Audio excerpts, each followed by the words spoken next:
In nomine Patris et Filii et Spiritus Sancti. Amém. Estamos então, caríssimos, aí no 21º domingo depois de Pentecostes. Aproxima-se o fim do ano. Domingo que vem é a festa de Cristo Rei, hein? Domingo que vem, último domingo de outubro. Então, queridos,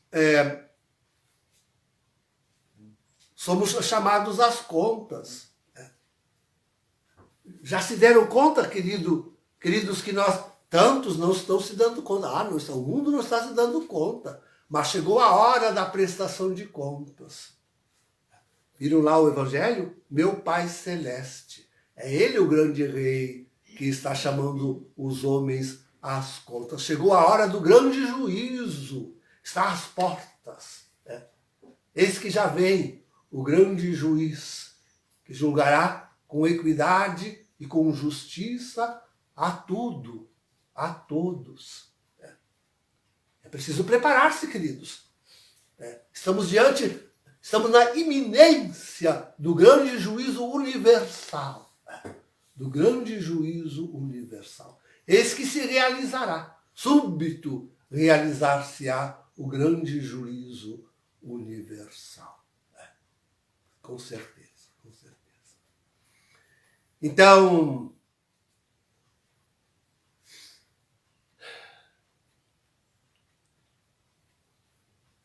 é hora de se colocar diante de Deus. Vejam, queridos, durante a longa história da humanidade, nós sempre estivemos diante do juízo de Deus. Sempre estivemos diante do juízo de Deus. Mas ele sempre mostrou-se um juiz compassivo.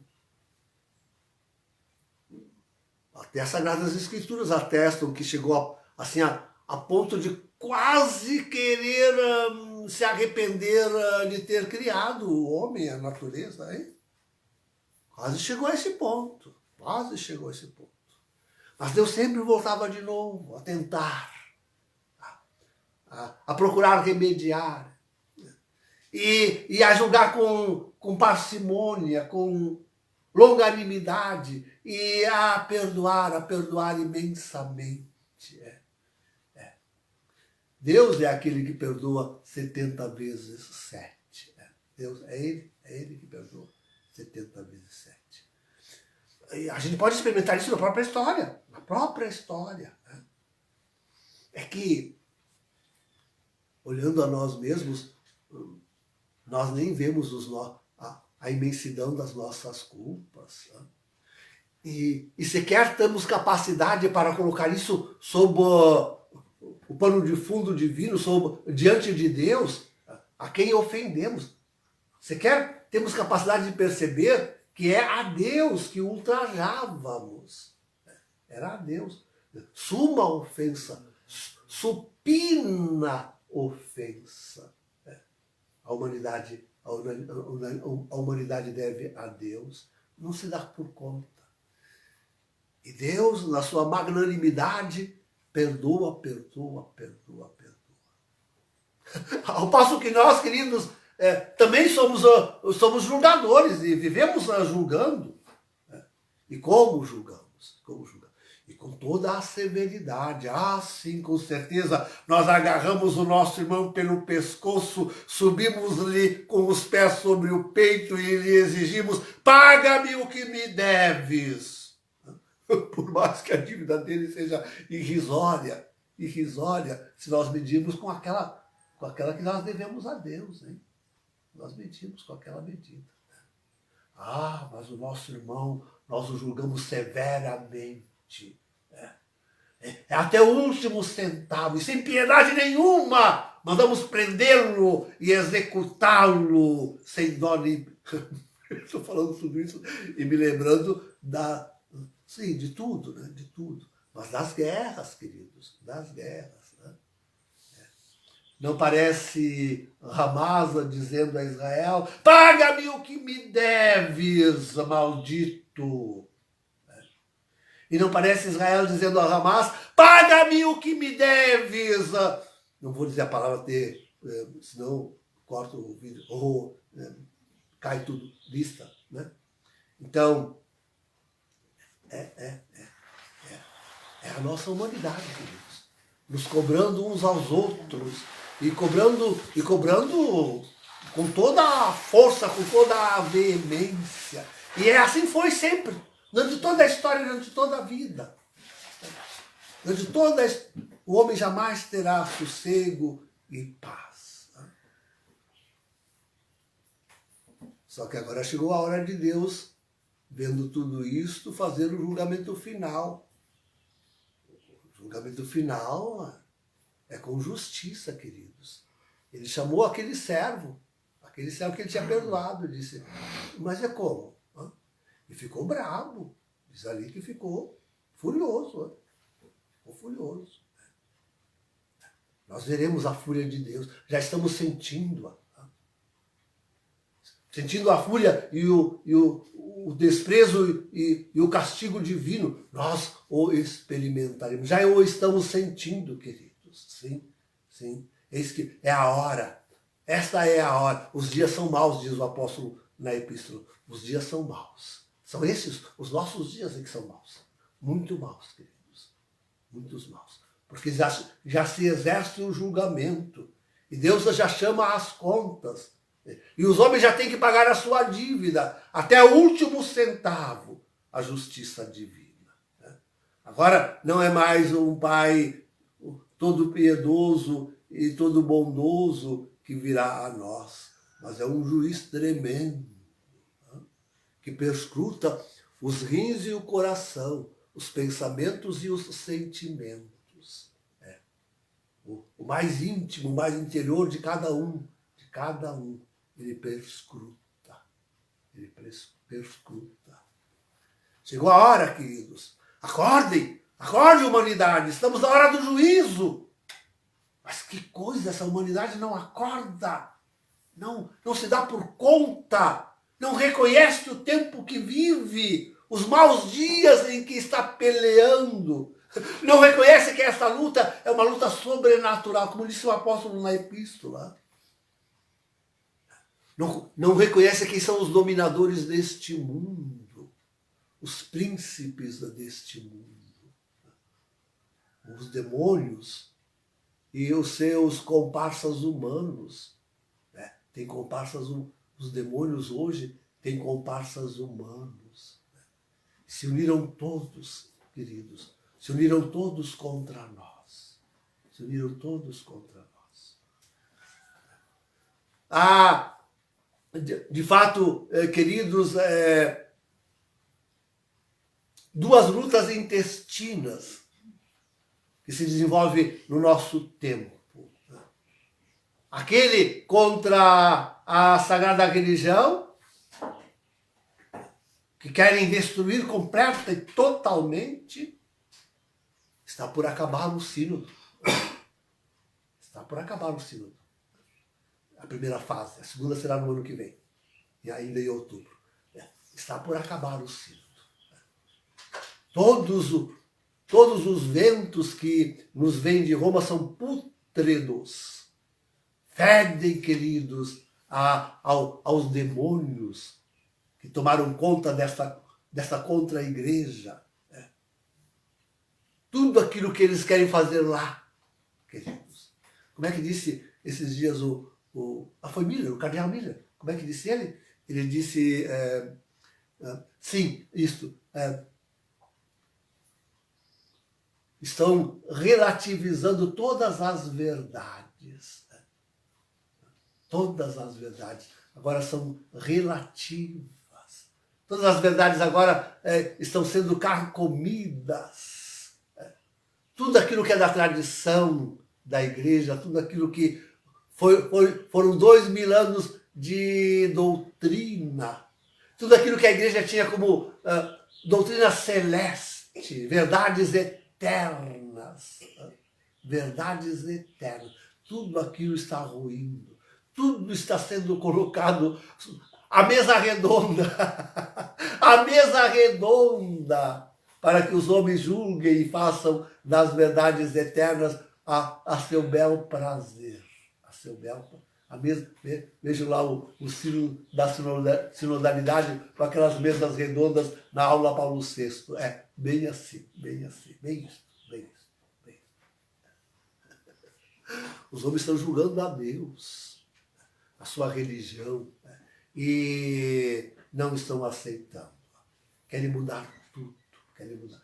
Queridos, já disse, e eu repito, sim, quando falam na contra-igreja, tem que lembrar que outras muitas contra-igrejas surgiram na história da humanidade. E são todas aquelas falsas religiões, também as cristãs, que se afastaram da Santa Igreja Católica Apostólica Romana através dos séculos. Todas elas são contra a igreja. Todas elas. E tem elas todas um mesmo falso profeta. Jorge Mário Bergoglio. Tem todas elas o mesmo falso profeta. E o mesmo antipontífice, que é o tal de antipapa Francisco. Todas elas. Estão seguindo a cartilha, estão lendo lá na cartilha dele. Todos eles. Palhaçada. O sínodo da sinodalidade é palhaçada. Nem querem tornar a igreja democrática. Nem democracia é, porque aqueles que têm um pensamento diferente não são ouvidos. Nem foram levados para lá. A maioria nem foi levada para lá. Escolhidos a dedos.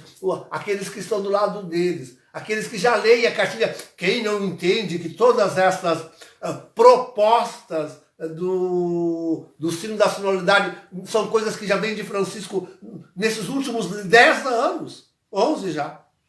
Quem não reconhece isto? Só aquele cego que não quer ver, só aquele cego. Essa é a grande luta, queridos.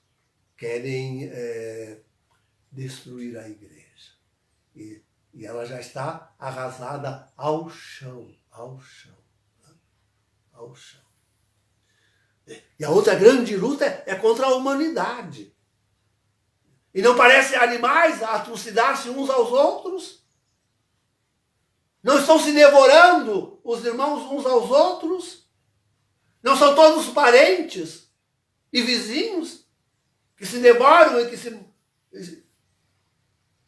Não são todos parentes e vizinhos? Não estou dizendo nada, né? Mas... todos filhos de Abraão. Todos filhos de Abraão. Então, queridos, é a elite maldita que está sobre este mundo. É a elite maldita que está aí devastando com a humanidade. Já virá a reinicialização. Já virá o governo único, o anticristo, sobre todos. Já virão, queridos. A fome já graça, a violência já graça. Ainda que tudo isso se acirrará de veras, no julgamento de Deus. Mas é esse o grande inimigo, queridos, o grande inimigo da humanidade. Essa elite maldita, sionista, maçônica, Illuminati, que está devorando a humanidade inteira, quer reduzir ela a uns poucos escravos, desumanos, transumanos. É isso que... São essas as duas grandes frontes de luta, queridos, de que fala Paulo, na epístola de hoje. A religião verdadeira, única, e a humanidade inteira. A humanidade toda ela. São Paulo nos manda fortalecer nessa... É agora, nós já temos que estar fortes, queridos, hein? Quem pensa em agora começar a fazer os exercícios para se fortalecer, pode ser encontrado ainda tão débil que vá na primeira lufada de vento útedro que sopra dessa contra-religião e desta falsa humanidade. Hein? Vai no primeiro ventinho que sopre daí. Né? Então, sim, é preciso fortalecer. Fortalecer com a verdade. Com a verdade. A verdade hoje é relativa, como dizíamos, né? A verdade. Nós temos a verdade divina e eterna, aquela que é imutável. Imutável. Não muda com os tempos, com as modas, com os momentos, com os gostos, com... Não muda. Uma verdade imutável. Temos que nos firmar na palavra de Deus, queridos. Na palavra de Deus que não sofre interpretações. Não pode sofrer ideologização. Não pode ser usada para o contrário daquilo que ela foi dada ao homem. A palavra de Deus, queridos, assim como ele quis que nós a entendêssemos, o magistério da igreja sempre a preservou, a ensinou, a pregou. A palavra de Deus, queridos. Precisamos do escudo da fé, da verdadeira fé. A verdadeira fé. É disso que nós mais precisamos, estar unidos, queridos, da verdadeira fé, né? Da caridade insofismável. Quanto nós precisamos da fé, da caridade, da esperança, dos dons teológicos, né, que vêm de Deus. Esta hora nós precisamos disso, sobretudo disso, queridos. Fé, esperança e caridade. A esperança que nos mostra que esse julgamento final no qual estamos sendo colocados, e isso é um grande castigo, em tantas vezes é um grande castigo, que essa esperança nos ensina que logo aí virá o doce Jesus. Logo aí virá o doce Jesus. A caridade que nos ajuda a sustentar-nos uns aos outros nesse tempo, nesses dias maus. Terríveis que estão vindo sobre nós, queridos. Olha, queridos, agora é que nós vamos precisar de caridade, como jamais. Para nos socorrer uns aos outros, para nos alentar, para nos explicar as verdades da fé. Os homens estão cegos, eles não estão entendendo que nós chegamos à hora do grande julgamento, que é o fim do mundo, que é o fim dos tempos, que o cosmos todo será renovado. Não, é preciso explicar-lhes isso. Que tudo isso faz parte desse grande movimento de restauração universal em Deus, no Espírito de Deus. É a leitura da fé, de tudo aquilo que está nos acontecendo. É nós que temos que dar essa leitura para o mundo, queridos. Ninguém mais pode ensinar ao mundo a verdadeira fé, senão somente nós. Um punhadinho de gente que somos, espalhado no mundo inteiro, um aqui, outro acolá, tantos aí isolados, mas conservando a verdadeira e única fé católica. Temos que ser esses luzeiros, essas grandes luzes, esses grandes combatentes, aqueles que sabem mostrar tudo isso aos homens, essa grande luta que nós estamos enfrentando, a luta da fé e a luta fratricida. Sim, é preciso que esses uns poucos, nos quais nós estamos, permaneçam firmes, fortes, para ensinarem os pobres homens, darem aos pobres homens a luz da fé, da verdadeira religião. Conservemos-nos, irmãos, conservemos. Em nome do Pai, do Filho e do Espírito Santo. Amém.